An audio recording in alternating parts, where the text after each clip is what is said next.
Hey, I'm Brian Gary, American Builder. So I found Stone Coat countertops and I flew them out here 3,000 miles away because I was that impressed with what they do. And we're about to blow your mind with what you're gonna see on your plywood in there. We're gonna turn it into a stunning piece of stone. This I gotta see.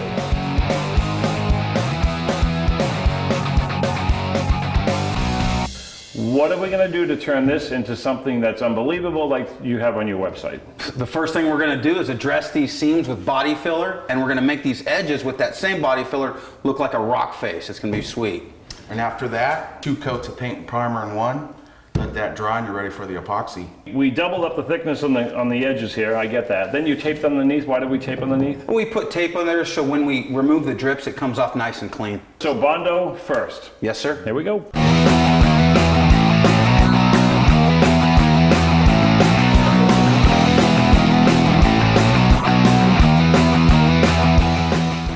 What I do to give it some texture is I'll just pull out on it with that knife like that.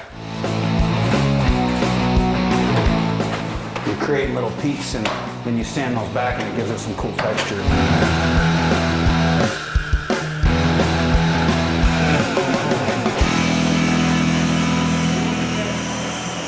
Okay, Bondo on, it's dry, you sanded it all within an hour or so. Yeah.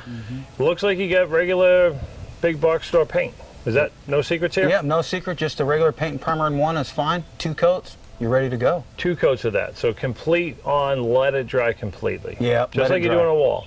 Same thing. Sand in between coats. Okay, so far I'm not much of a believer. Like I know I've seen the videos, but so far we've done plywood, Bondo, and we got some paint at a hardware store. Yes, sir. I'm sure I'm not being scammed here. We'll find out. Nice.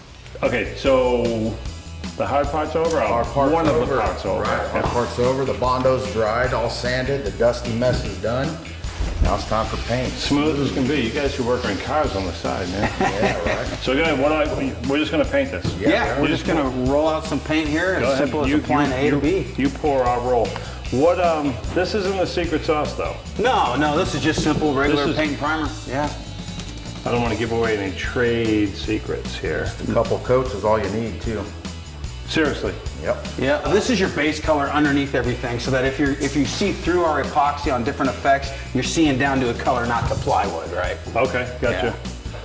Did you guys give me this job because this is the most brain dead, simplest part of the whole thing? Is that why I'm doing this part? You know what I mean? You can't mess it up, Brian. I heard them whispering earlier, Johnny, like, what could he actually do? Oh, I know. We'll have him paint.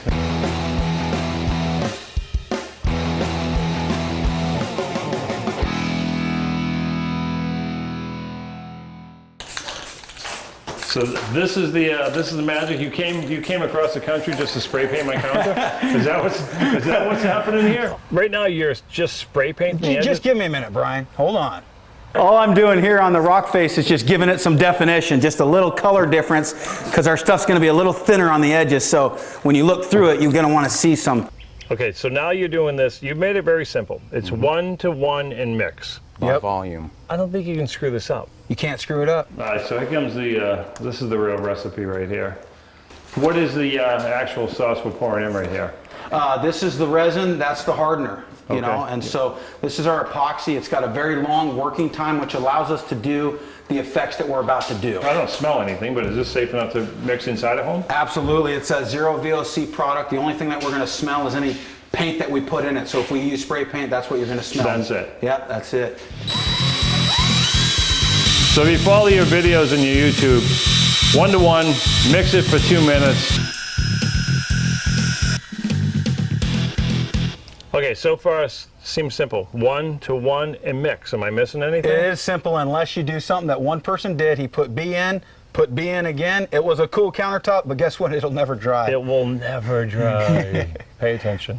So I'm just going to pour this out in a bead. Go ahead. What would happen if I put this on too soon with the wet paint or a little wet?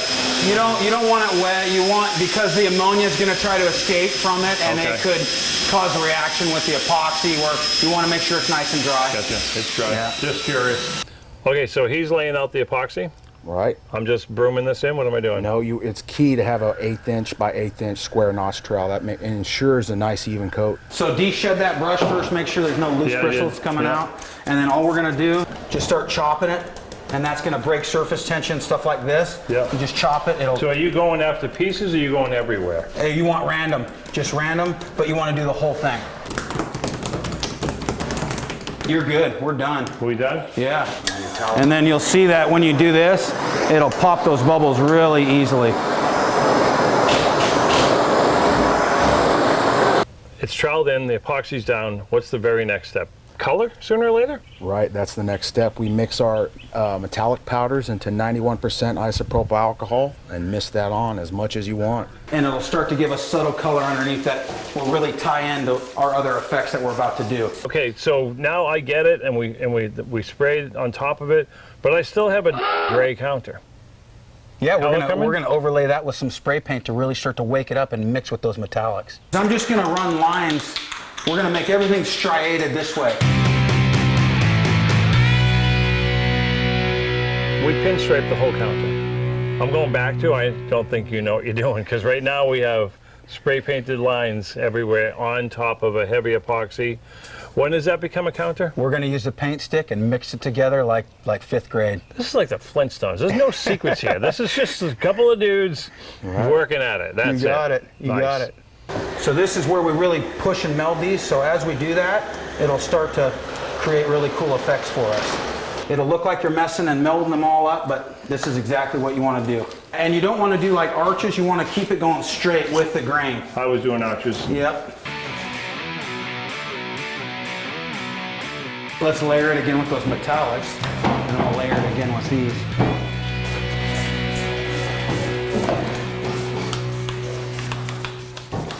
That's probably good. Let's do another.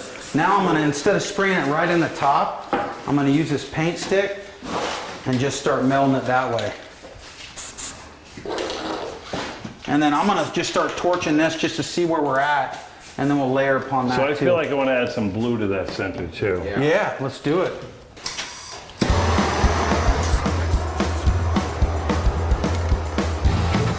We'll go metallics one more time and then this all again too.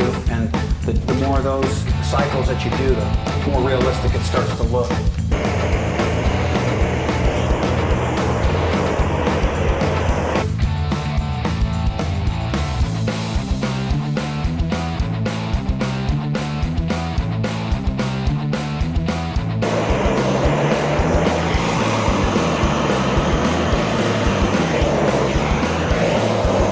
Okay, so we got the gray, we got the mist, we got the colors, we got the torching. We're just about done. Nope, we need to come back tomorrow, do a clear coat, sand with 220 grit, mix up the epoxy one more time, put it out and you're all done. And that's it. And how long do I let it dry with just the epoxy on Let it dry 3 days and then you're ready for light use. 7 days, you're fully cured. You're done. Yeah. Wow. Brian, the American Builder. That's us. We gave Stone Coat the largest island they've ever done, and you passed it with flying colors. Thank you so much for this opportunity. Visit our website anytime, stonecoatcountertops.com. Until next time, from Stone Coat Countertops, you got this! Remember, when you subscribe to our channel, click on the red subscribe button and be sure to ring the bell so you get notified every time we have a new video. Thanks again.